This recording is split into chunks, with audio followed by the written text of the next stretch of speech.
자, 이번에 또 제가 가져온 주식 테마는 미디어 쪽입니다. 미디어 쪽. 여러분들 올해 들어와서 K 컨텐츠가 좀 인기를 많이 얻고 있다는 거는 많이 보셨을 거예요. 한국에서 만든, 한국 사람들이 만든, 그리고 한국말로 이어지는 드라마, 영화가 이제 세계 해외 시상식에서 막 상도 받고, 그리고 우리 한국 아티스트들이 만든 노래들이 빌보드 차트에서 막 1위를 석권하고, 이런 것들이 그전에도 한국 컨텐츠를 좋아하는 해외 팬들이 많았어요. 그런데 그전에는 이제 아시아권에서만 뭐 인기가 있었다면은 이제는 북미나 영미권에서도 인기를 좀 얻기 시작한 거예요. 옛날과는 또 많이 달라졌고, 이 K 컨텐츠라고 부르죠. K 드라마, K 팝, 그리고 K 영화까지도 인기를 얻고 있는데, 이 드라마 제작사들도 앞으로 한번 봐야 되지 않겠느냐. 엔터 쪽은 이미 상승세를 잘 보여주고 있어요. 그리고 앞으로도 당연히 더 성장할 수 있을 것이고요.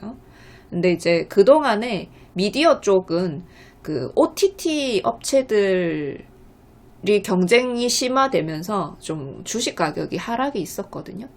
그런 것들도 이제 앞으로는 점차 회복할 수 있는 시기가 되지 않았겠느냐 라는 생각으로 이 미디어 컨텐츠 테마를 가지고 와봤습니다. 그러면 이제 드라마 제작사들의 매출원은 어디냐?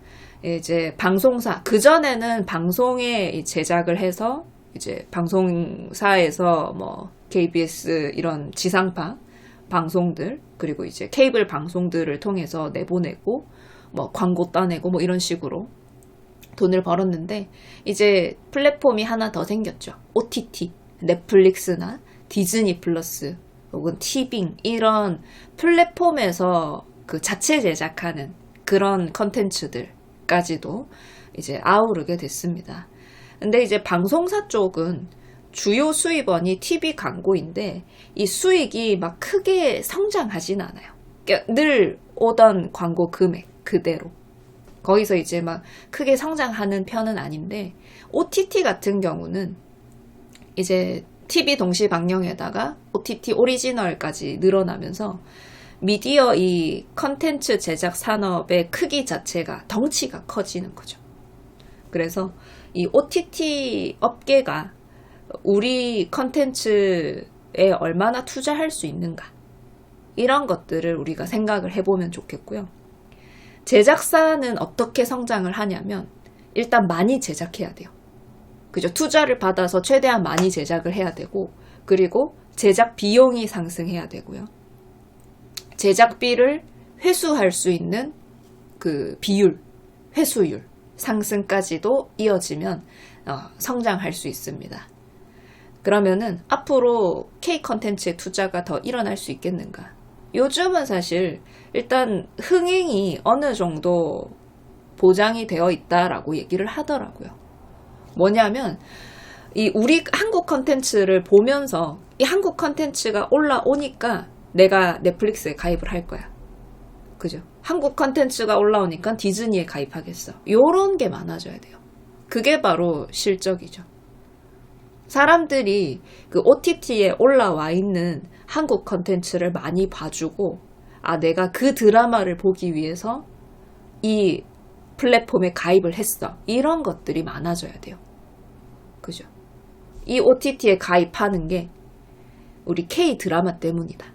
뭐 애플 TV에 가입하는 거 파친코 보려고. 이런 식의 순환이 계속 일어나야 된다고 하더라고요. 그래서 한국 컨텐츠가 이 OTT 구독자들 유입이나 유지에 영향을 준다는 판단이 필요하고요. 사실 이런 거는 저는 충분한 것 같거든요. 그리고 이 OTT 같은 경우에는 OTT가 그 컨텐츠 자체에 투자를 잘 해야 돼요. 그래야 제작사들이 돈을 많이 버니까. OTT는 괜찮은가 생각을 해봐야 되겠죠. 넷플릭스나 디즈니 플러스 쪽은 그동안 사실 경쟁이 좀 치열했어요. 그죠? 막 그 구독료가 크게 비싸지는 건 아니었잖아요. 계속해서 막 가격이 오르고 그런 게 아니고, 그리고 OTT는 사실 광고가 없어요. 그죠? 광고가 없어. 우리 유튜브 보면은 이제 프리미엄을 구독하지 않으면 광고를 봐야 되잖아요. 근데 이제 넷플릭스나 디즈니 플러스는 사실 가입만 하면 사실 광고가 따로 있진 않았어요. 근데 앞으로는 광고 요금제를 도입하게 됐죠. 그걸로는 실적 성장이 어렵다고 판단한 거고, 이제 또 새로운 투자를 하기에도 원활하지 않았던 거예요. 그래서 막 넷플릭스도 한동안은 일부러 막 가성비 컨텐츠, 저가 컨텐츠를 많이 만들었어요. B급. 그래서 그러면서 또 구독자들도 많이 떨어져 나가고 했죠. 결국은 퀄리티 좋은 컨텐츠를 만들어야 된다는 걸 그 사람들도 알고 있게 된 거고, 광고 요금제를 앞으로 도입한다고 해요. 그러니까 이제 뭐 한 더 저렴한 금액에 광고를 보면서 이제 넷플릭스를 시청할 수 있게 해주는 거죠. 광고 요금제를 도입하게 되면은 수익성이 좀 더 나아질 것이다. 그래서 OTT가 이익이 개선되면 당연히 투자도 많아지겠죠. 그래서 넷플릭스, 뭐 디즈니 광고 시장 쪽으로 진출하게 되면서 이익 개선 가능해졌고, 이 기존에는 가입자가 빠지면 바로 실적에 영향을 받았는데, 광고 요금제가 되면 이 광고 쪽에서도, 광고사 쪽에서도 수입이 오기 때문에 안정적으로 수입이 얻을 수 있는 게 가능해졌죠. 그리고 그 중에서도 한국 드라마 같은 경우는 퀄리티는 좋고, 그리고 편당 제작비가 좀 낮은 편이에요. 다른 해외에서 만드는 드라마나 영화 같은 경우는 한 편당 제작비가 진짜 비싸대요. 뭐 CG도 많이 쓰고 그러다 보니까 제작비가 차이가 굉장히 많이 난다고 하더라고요. 이번에 또 그 재벌집 막내 아들 새로운 드라마가 이번에는 뭐 시작하자마자 인기가 많았다고 합니다. 영미권 포함해서 50개국에서 뭐 1위 하고, 이번에 또 동아시아 1위 또 했다고 하죠. 재벌집 막내 아들. 기대가 큰 컨텐츠입니다. 재밌다고 하더라고요. 그래서 퀄리티도 높고, 그리고 제작비도 그렇게 비싸지 않고 하다 보니까 한국 쪽의 K 컨텐츠 볼만 하겠죠. 한 가지 더 있어요. 예, 중국 쪽에 그 한알령 기지 그 해제될 수 있다 하는 얘기 나왔죠. 이번에 한중 정상회담 이후에 그 한국 구작 영화들이 중국 OTT 서비스에서 공개가 되고, 이제 구작 쪽에서 다시 한번 매출을 얻을 수 있는 기회가 왔어요. 뭐 이미 팔리고는 있었는데 공개가 안 됐었거든요. 그래서 중국 쪽으로 구작 판매하면서 좀 부가 수입 얻을 수 있는 기회도 생겼고, 완전히 한알령이 해제되려면 사실은 신작을 방영을 해야 돼요. 근데 그것까지는 아직 좀 시간 걸릴 것 같습니다. 그래서 저는 이 컨텐츠 제작사들 한번 봐도 괜찮겠다라고 생각해서 가져왔는데요. 아까 말씀드렸죠. 스튜디오 드래곤. 다른 종목들도 사실 봤는데 제일 차트 괜찮은 거 하나만 골라봤어요. 이번에는 스튜디오 드래곤 같은 경우는 해외에 자회사가 없어요. 사실 CJ ENM이나 다른 회사들이 해외에 자회사를 가지고 있으면서 거기가 적자가 돼버린 거예요. 운영을 하면서. 그러면서 이제 지금 국내 제작은 좋은데 해외 자회사 쪽에서 손실이 나면서 그걸 깎아먹고 있는 구조래요. 그런데 스튜디오 드래곤은 아직 해외 자회사가 없어요. 국내 것만 하는 거죠. 그래서 국내 제작 산업이 성장하면 그걸 그대로 상쇄하는 거 없이 그대로 누릴 수 있을 것이다. 그리고 드라마 같은 경우는 그냥 딱 제작 그 방영 시점에만 그 매출이 발생하는 게 아니라 재방송도 하고, 그리고 이제 뒤에 OTT에 올려놓으면은 사실 뒤늦게라도 사람들이 보잖아요. 그러면서 매출이 좀 꾸준하게 발생할 수 있는 그런 형태의 컨텐츠고요. 앞으로는 그 글로벌 쪽의 제작을 좀 도전하고 있다고 하더라고요. 그래서 국내에서도 뭐 시즌2로 나오는, 시즌제로 나오는 드라마들도 있고, 넷플릭스랑 재계약을 하면서 또 수익성 더 좋아지지 않겠느냐, 좀 좋은 투자를 받지 않겠느냐 하는 거고, 이 스튜디오 드래곤이 뭐 기존의 좀 잘된 드라마를 굉장히 많이 만들었어요. 도깨비 같은 것도 얘네가 만든 거고요.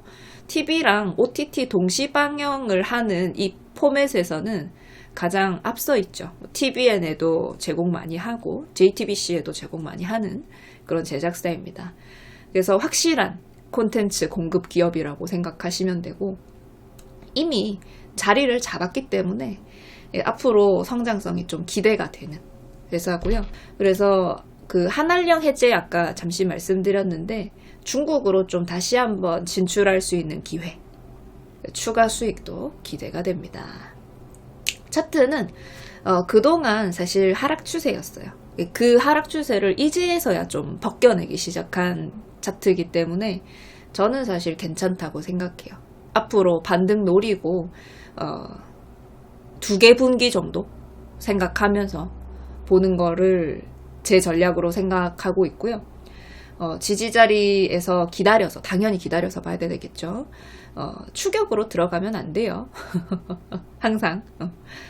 그래서 아직까지 만약에 121선 아래쪽에 있었다면은 아마 선택하지 않았을 거예요. 그나마 이걸 뚫고 올라왔고, 지난 10월부터 해가지고 저점을 조금씩이라도 높여오고 있기 때문에 좀 괜찮다고 생각을 해봤고요. 다른 미디어나 광고 쪽도 괜찮은 것들이 많이 있다고 생각하는데, 미디어는 그래도 적어도 내년까지는 매출 성장이 있지 않겠느냐. 1년짜리로 보는 거죠. 그러면서 이제 주식은 선반영이라고 하니까 이제 내년 상반기 또는 1분기까지 보면 좋겠다라고 생각하고 있어요. 제가 항상 말씀드리는 이 주식 테마 같은 경우는 한 2개 분기 정도 생각하고 말씀드린다고 생각하시면 돼요. 그래서 앞으로는 또 다양한 테마에 있는 그 종목들 갖고 올 거고요. 또 돈 버는 애들 혹은 저평가된 애들, 이런 거 위주로 찾아내고 있으니까 앞으로도 또 다른 종목들도 많은 기대 바랍니다. 자, 오늘 주식 컨텐츠 내용은 여기까지고요. 다음번에도 좋은 거 준비해 올게요.